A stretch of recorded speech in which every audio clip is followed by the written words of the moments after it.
생명이 있을 때 그 사람을 통하여 생명이 탄생합니다. 오늘은 디모데 원리 두 번째 시간, 교회 사명에 대해서 함께 묵상하는 시간 갖도록 하겠습니다. 열매 맺는 데 있어서 필요한 게 뭘까? 우리에게 생명이 있어야 되죠. 우리에게 생명이 있어야 될 뿐만 아니라 그것들을 잘 전할 필요가 있다라는 것입니다. 제자들을 예수님께서 택하시고 3년 반 동안 데리고 다니면서 말씀을 가르쳐 주시고 예수님의 행위를 보여주시고 또 그들을 파송하기도 했습니다. 이것은 일종의 훈련의 과정이었던 것입니다. 그런데 훈련의 과정들이 때로는 인내와 고통의 과정이 요구되기도 하는 것입니다. 마태복음 7장에 보면 두 집 짓는 자의 비유가 나오죠. 반석 위에 집을 짓는 사람이 있고 모래 위에 집을 짓는 사람이 있다라고 얘기합니다. 제가 어렸을 때 이 말씀 들을 때 이해가 안 됐어요. 어떤 미련이가 모래 위에다 집을 져가지고 비가 와서 창수가 나서 무너지게 하냐. 어떤 미련이가 당연하게 모래 위에 집을 지면 안 되고 당연하게 반석 위에 집을 져야 되지. 어떤 미련이가 모래 위에 집을 짓냐. 저는 이렇게 이해가 됐거든요. 근데 여러분 이 말씀은 실로 심각한 예수님의 말씀이에요. 왜냐하면 많은 사람들이 실제로는 모래 위에 집을 짓는 거거든요. 모래 위에 집을 짓는다는 것은 모래는 저 낮은 지역에 있어요. 낮은 지역에 있거든요. 그래서 여러분 3m 고산지대 그 산악 지역으로 올라가면서 짐을 부려서 거기까지 올라가서 집을 짓는 것은 굉장히 고되고 힘든 일이에요. 그러면 어떻게 집을 지으면 쉽게 지을까요? 평지에다 집을 지으면 낮은 곳에 집을 지으면 쉽게 집을 짓는 거예요. 근데 예수님이 그 집 짓는 자의 이 비유를 말씀하시면서 내 말을 듣고 행하는 자마다 반석 위에 집을 짓는 사람이고 내 말을 듣고 행치 아니하는 사람은 모래 위에 집을 짓는 사람이다 라고 그렇게 말씀하셔요. 왜 마땅히 반석 위에 집을 지어야 되는데 어떤 사람은 모래 위에 집을 지을까요? 그 말씀을 듣고 순종하기가 쉽다 어렵다? 쉽지 않다는 뜻이에요. 그 생명의 말씀, 좋아 보이는 그 말씀이 자신의 삶을 통해서 이루어지는 그 과정 속에서는 훈련이 필요하고 극기도 필요하고 절제도 필요하고 하나님께 전적으로 굴복하는 일도 필요해요. 그렇기 때문에 많은 사람들이 하나님의 생명의 말씀을 듣고 참 좋다라고 하면서도 실제의 삶에서는 순종하지 않는 것입니다. 왜요? 그 일이 쉽지 않고 자기 굴복이 쉽지 않고 자기를 포기하는 일이 어렵기 때문에 그래요. 그래서 많은 사람들이 실제로 말씀을 듣고 행치 아니함으로 어디에다 집을 짓고 있어요? 평지에다 모래 위에다 낮은 곳에다 집을 짓고 있는 것입니다. 소수의 사람들만 예수님을 정말 사랑하는 사람들만 힘이 들지라도 때로 고통이 있고 훈련이 필요할지라도 믿음의 높은 곳에 올라가서 그곳에 집을 짓는 것입니다. 비가 오지 않을 때는 똑같아요. 이 집이나 저 집이나 똑같아요. 그러나 인생의 어려움이 닥칠 때는 완전한 차이가 나는 것입니다. 팔레스타인 지역의 땅들은 아주 단단한 땅이에요. 모래 위에 지은 땅이 우리처럼 생각하는 그런 모래가 아니고 진흙바닥이에요. 그러니까 비가 오기 전까지는 그 땅이 이게 햇볕에 말라 있어가지고 쇳소리가 날 정도로 딱딱한 땅이에요. 그래서 진흙으로 벽돌을 만드는 거거든요. 거기다 집을 져도 평상시에는 아무런 문제가 없어요. 근데 뭐가 생기면 문제가 난다? 창수가 내리면 그 쇳덩이처럼 단단해 보이던 땅이 질퍽질퍽해지면서 곤죽이 돼가지고 그 위에다 돌로 집을 지었으라도 그 돌들이 하나씩 빠져가면서 기둥뿌리가 무너지면서 보가 무너지면서 집이 이렇게 무너지게 된다라는 것입니다. 왜 그런 일이 벌어진다? 하나님의 말씀을 그분의 명령을 듣고 순종하는 일이 때로 쉽지 않다라는 거예요. 그래서 많은 분들이 실제로는 모래 위에 집을 짓고 있다라는 그런 말씀이죠. 그래서 쉬우면서도 신앙생활에서 쉬우면서도 안전한 길은 없어요. 그리고 생명에 대해서 생각하게 되었다고 합니다. 생명은 하나님께로부터 시작이 된 것입니다. 아멘. 생명을 시작하신 분은 하나님이셔요. 그래서 하나님이 우리 마음속에 들어와 계시면 우리가 산 사람이 되는 거예요. 산 사람이 되고 그 산 사람을 통하여 생명이 전해지는 것입니다. 그래서 생명은 하나님께로부터 시작이 되었지만 그 생명을 전달하는 일은 우리를 통하여 하나님의 생명이 그 사람 속에 있는 그 사람을 통하여 생명이 전달된다라는 것입니다. 창세기 1장에 하나님이 최초로 사람에게 하신 명령이 무엇이에요? 생육하고 번성하라 라는 명령이 최초의 명령이에요. 최초의 명령인데 이 명령이 의미하는 바가 무슨 뜻입니까? 이 땅에 하나님의 생명으로 가득한 존재로 가득 채워라 라는 뜻이에요. 다시 한번 말씀을 드려요. 하나님의 생명으로, 그 생명은 어떤 생명이에요? 죽지 않는 생명이에요. 죽지 않는 영원한 생명으로 가득한 살아있는 사람들로 이 땅에 가득하게 하라라는 것이 창조 명령, 하나님의 첫 명령이었다라는 것입니다. 그런데 그 일들이 그 첫 사람들을 통해서 성공했어요? 실패했어요? 안타깝게도 실패한 것입니다. 그래서 아담이 낳은 아들들은 살아있는 아들들이에요? 죽어있는 아들들이에요? 다 죽은 아들로 태어나는 것입니다. 하나님과 단절돼서 죽은 아들이에요. 그래서 첫 명령, 생육하고 번성하라라는 이 하나님의 명령을 첫 번째 아담은 실행할 수 없게 된 것입니다. 그래서 하나님께서 하신 일이 뭐예요? 두 번째 아담을 보내신 것입니다. 두 번째 아담을 보내셔서 그분이 마귀의 권세를 깨뜨려 이기시고 다시 생명의 주권을 회복하시고 장자권을 회복하시고 그분을 따르는 그분의 제자들에게 이렇게 명령하십니다. 그러므로 너희는 어떻게 하라? 가서 모든 민족을 족속을 제자로 삼아라고 그렇게 말씀하신 거예요. 이 말씀이 그냥 단순히 전도 명령이 아니라 너희 안에 있는 영생의 그 믿음을 전해서 이 땅에 죽어가는 사람들을 살려내서 이 땅에 하나님의 생명으로 가득한 산 믿음을 가진 사람으로 이 땅을 가득 채워라 라고 말씀하신 거예요. 예수님의 명령은 창세기 1장의 그 명령의 새로운 반복인 것입니다. 아담을 통해서 그 일을 이루시려 했던 하나님의 계획이 실패하자 하나님은 누구를 통해서? 둘째 아담이신 예수님을 통해서 그 일을 다시 시작하시는 거예요. 이 땅에 하나님의 생명으로 가득한 믿음의 사람으로 가득 채우기를 하나님께서 원하시는 것입니다. 그래서 요한복음 15장에 보면 이런 말씀이 있어요. 이는 너희로 가서 열매를 맺게 하고 가서 열매를 맺는 거예요. 그 생명에 있는 사람들을 통해서 결실이 생겨나고 믿음의 열매가 생겨나서 구원받는 영혼들이 생겨나게 하는 것이 그분의 뜻이다라는 것입니다. 그래서 창조 명령과 전도 명령은 같은 거예요. 하나님의 거룩한 명령이다라는 것을 보게 됩니다. 자, 첫째 아담과 하와가 결혼을 해서 생육하고 번성해야 됐어요. 생육하고 번성하라는 창조 명령을 실행해야 됐거든요. 그런데 하와가 실패했고 첫째 아담도 실패했잖아요. 그래서 거기서 태어난 아이들은 다 생명이 없는 아이들만 태어나는 것입니다. 그런데 둘째 아담이신 예수님을 통해서 다시 영원한 생명이 시작하도록 하신 것입니다. 둘째 아담의 아내는 누굽니까? 첫째 아담의 아내는 하와였는데 둘째 아담은 그분의 옆구리를 통해서 찔리신 옆구리를 통해서 물과 피를 쏟아서 그 옆구리로 낳으신 그 아내된 대상이 그분의 교회인 것입니다. 그래서 예수님은 교회를 그렇게 사랑하셨다라고 그렇게 말씀하잖아요. 에베소에서. 그래서 둘째 아담이신 그분과 결혼한 교회를 통해서 가서 제자 삼으라 라는 말씀은 생육하고 번성하라 라는 말씀의 반복인 것입니다. 살아있는 사람을 만들어라 라는 것입니다. 그렇게 하시게 되길 바랍니다. 두 가지 열매가 있어요. 첫 번째 열매는 성령의 열매입니다. 열매에 대해서 잠깐 짚어보고 다음으로 넘어갈게요. 성령의 열매는 사랑과 희락과 화평과 오래 참음과 이렇게 말씀을 하잖아요. 왜 성령의 열매라고 얘기할까요? 여러분, 우리 안에 참된 사랑이 있어요? 없어요? 있는 것 같은데 없어요, 실제로는. 그래서 여러분, 우리가 하나님의 영에 사로잡히지 않으면 금세 육신의 더러운 것이 솟아나요. 이기적이고 탐욕스러운 자기만 아는 그 더러운 죄된 본성이 드러나요.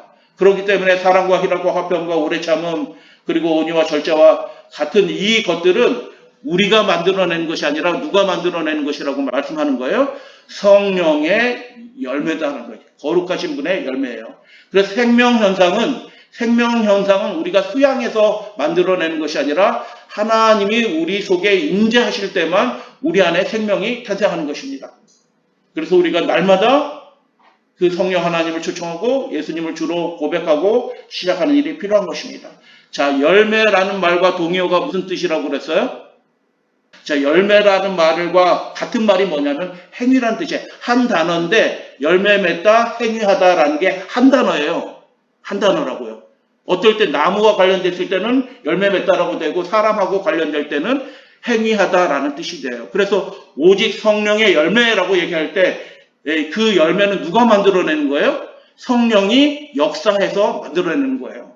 우리가 만들어내는 것이 아니라는 거예요. 노력해서 되는 것이 아니고 수양받아서 저 산속에 들어가서 뭐 한다고 되는 것이 아니라 성령 안에서 우리의 삶이 굴복되고 우리의 마음을 완전히 열고 그분을 영접하게 될 때 성령께서 우리 삶 안에서 살아 움직이면서 역사할 때 비로소 살아가게 되는 것입니다.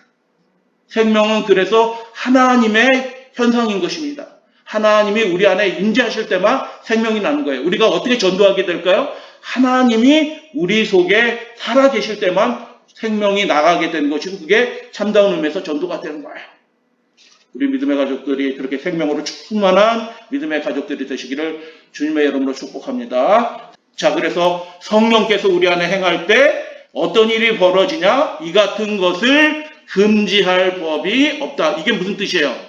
하나님이 일하시는데 그것을 막을 수 있는 존재가 있다 없다? 없게 된다는 거예요.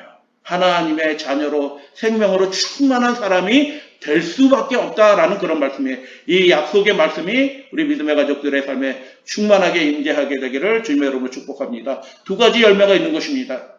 성령의 열매는 생명의 열매이고 육신의 열매는 그럴듯해 보이지만 그것에서는 참된 사랑도 없고 참된 온유와 참된 절제도 없고 자비도 없고 그냥 자기중심적으로 그냥 유교적인 이 세상 기준적인 그런 정도의 수준의 그런 것밖에 없어요. 그래서 육신의 열매는 자기가 행한 열매는 결국 사망의 열매가 된다는 것입니다.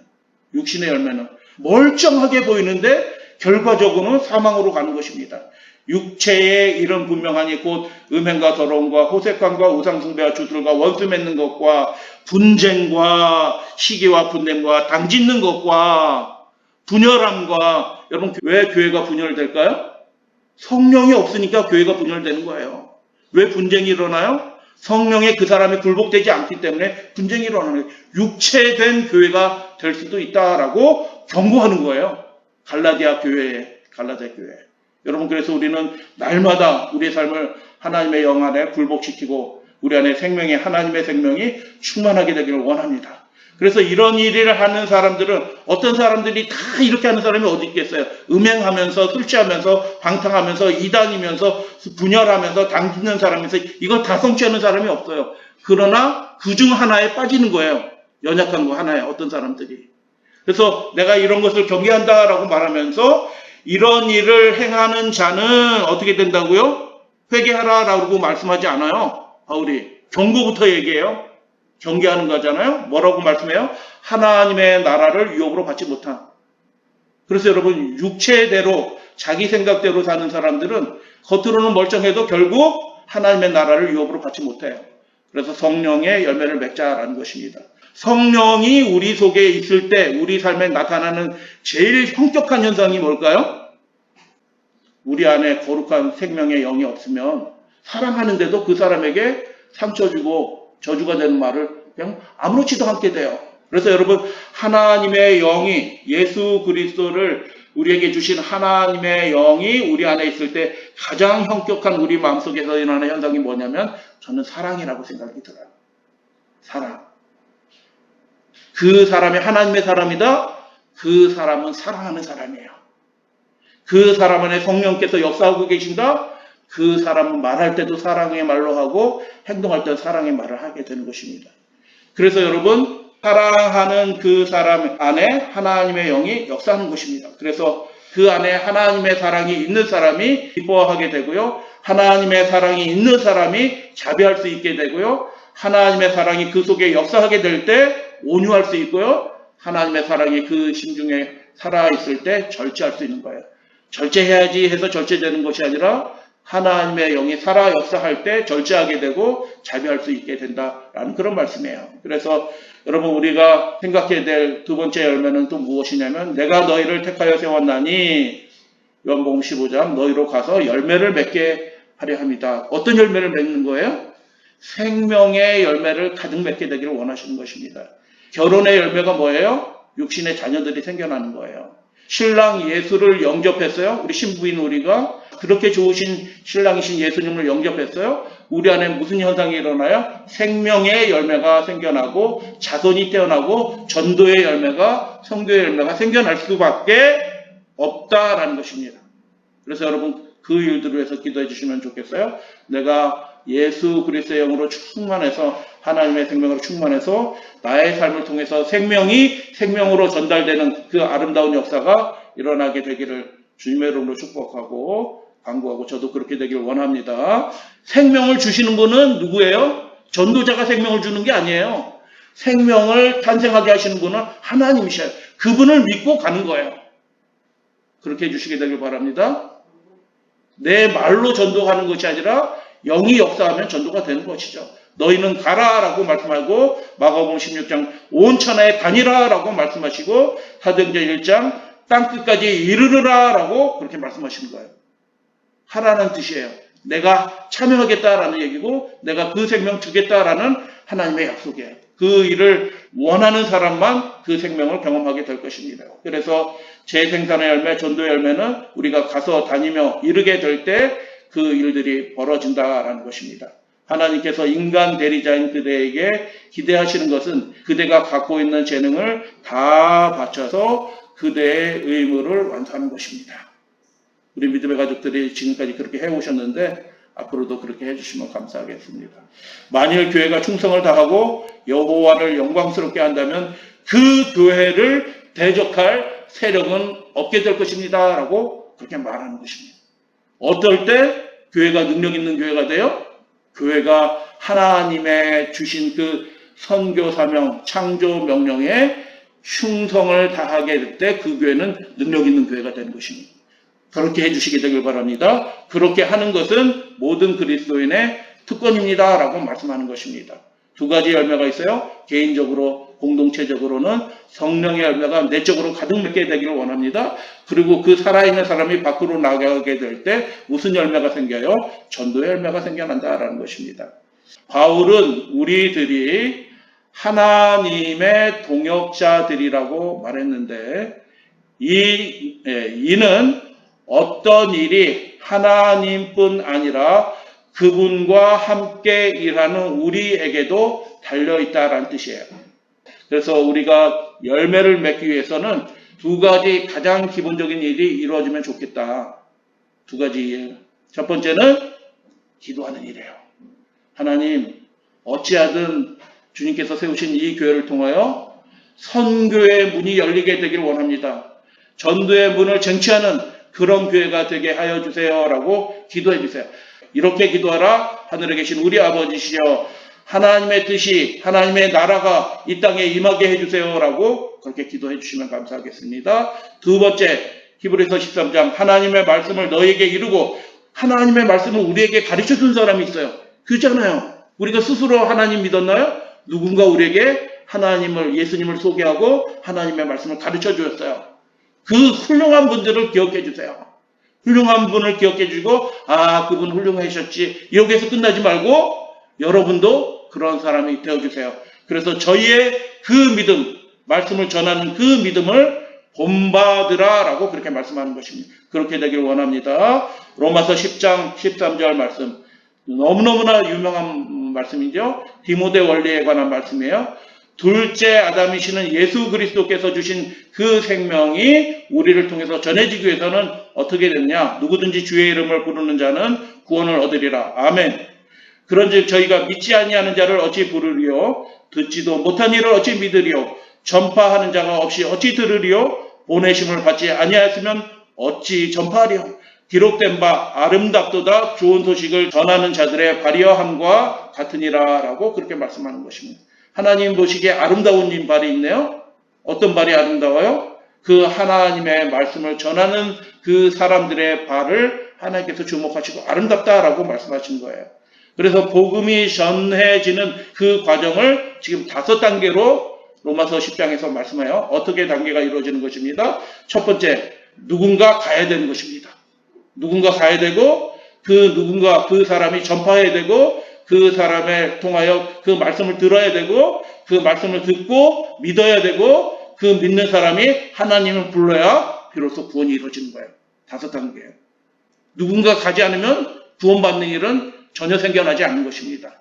그 사람이 전파해야 되고 들려줘야 되고 믿게 해야 되고 우리의 구주이신 주님의 이름을 부르도록 요청해야 되는 것입니다. 그 일을 향해서 누군가 가야 할 때 주님 제가 가겠습니다 라고 그렇게 서원하시는 믿음의 가족들 되어주시면 감사하겠습니다. 그 누군가가 우리가 되길 원합니다.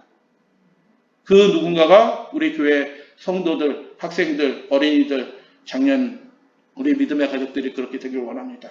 둘째 아담이 주신 그 생명이 우리 안에 살아 역사하셔서 전파되는 아름다운 역사가 있게 되기를 주님의 이름으로 축복합니다.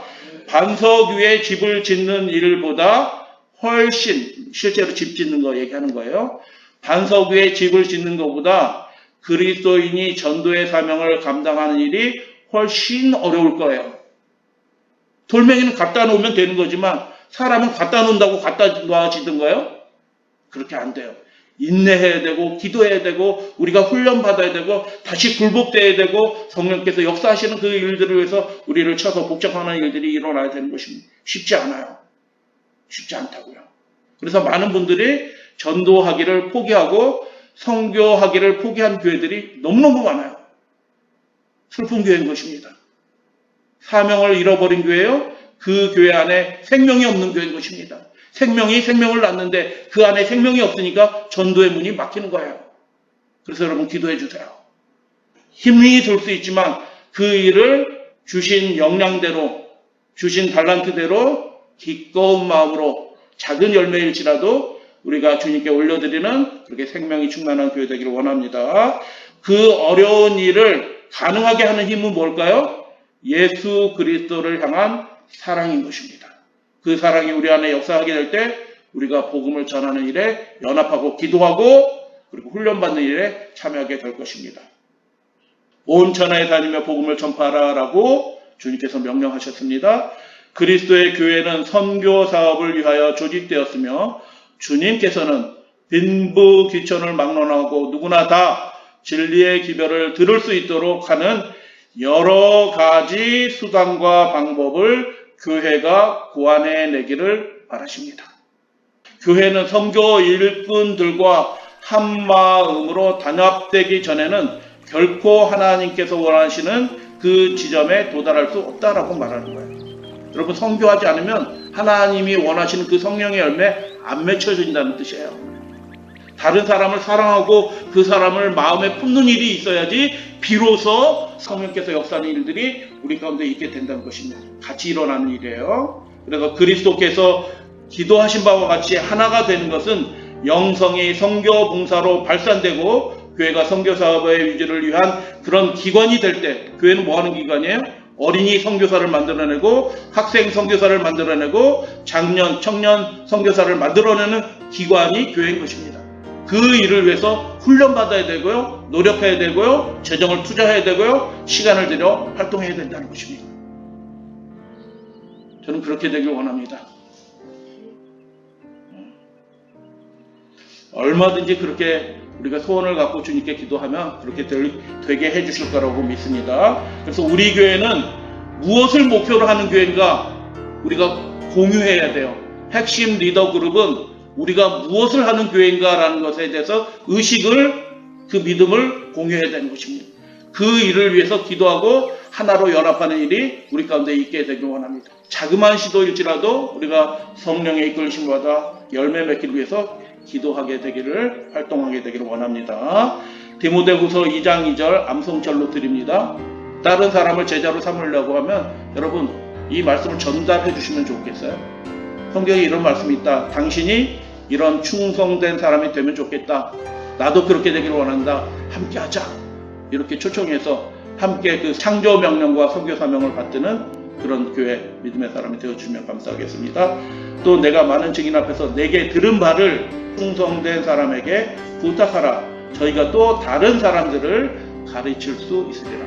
그 일에 함께 연합하는 것입니다. 우리 자신이 충성된 사람이 되길 원합니다. 고린도전서 15장 49절. 우리가 전하는 건 단순한 어떠한 소식이 아니라 기별이 아니라 예수 그리스도의 생명이다라고 말씀하는 거예요. 우리 안에 그 생명이 충만하게 되길 원합니다. 기록된 바 첫사람 아담은 산 영이 되었다 함과 같이 마지막 아담이신 예수 그리스도는 우리를 살려주시는 영이다. 예수님만 우리의 생명이다. 예수님만 우리의 유일한 복이다 라고 말씀하는 것입니다. 우리가 전하는 것은 예수 생명인 것입니다. 그래서 우리 안에 예수의 생명이 성령을 통해서 충만하게 될 때 우리 개인적으로는 성령의 열매가 생겨나지만 밖으로는 전도의 열매가, 선교의 열매가 생겨날 수밖에 없는 생명 현상이 충만한, 생명이 생명을 낳는 그런 일들이 우리 가운데 충만하게 있게 되기를 주님의 이름으로 축복하고 그 일을 위해서 기도해 주시면 감사하겠습니다.